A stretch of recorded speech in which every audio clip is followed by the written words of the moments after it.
So, you may think that designing a LARP is an epic adventure and looks like this.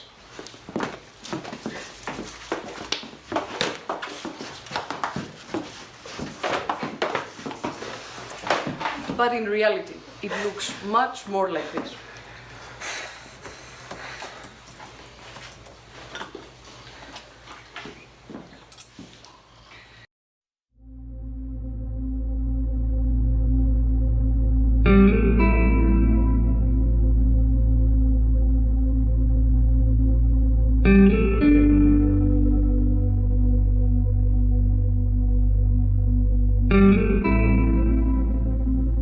Polytropia is a cyberpunk chamber LARP that tackles issues of relations between people, institutions, and machines. The world created is quite peculiar. It might be our future.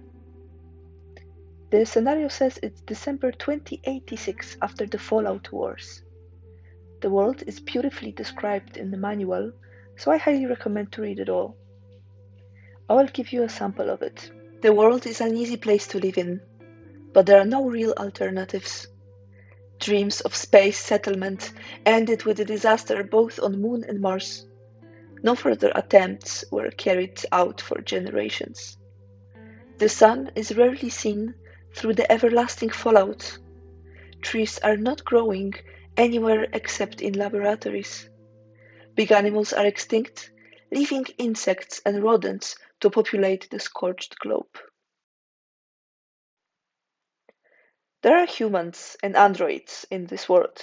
Androids cannot be recognizable for humans, only by special tests. There are also androids who aren't even aware they're not humans and living in a normal life.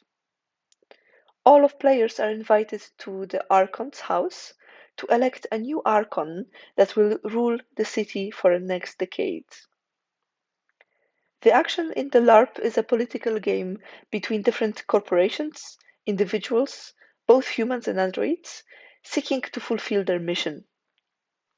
It's a chamber LARP, therefore it can take place in a room, can last 3 to 4 hours, and ends with symbolic representation of the political decision making, voting.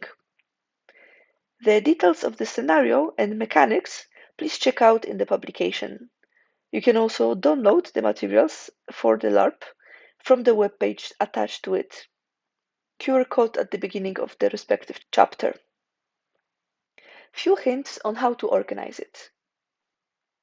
It's important to allow people to get deep, immerse in their characters. Spend enough time for their character building. Let them make their own costumes, go through their background stories to make them theirs. It may be difficult to imagine this world, so give to participants all the possible support and a margin of creativity in self-creation.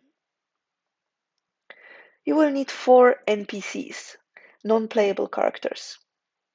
Make sure they are familiar with their function and make at least one of them a supporting person in terms of psychological and emotional support.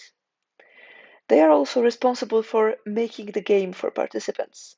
For example, the Oracle should be particularly creepy, suspicious, and investigative. In the debriefing, direct participants to detect mechanisms of symbolic violence, make them exercise their characters' beliefs and where they come from. If there is enough will, discuss the question of boundaries of humanity, transhumanism, and life extension that appeared in a game. Good luck!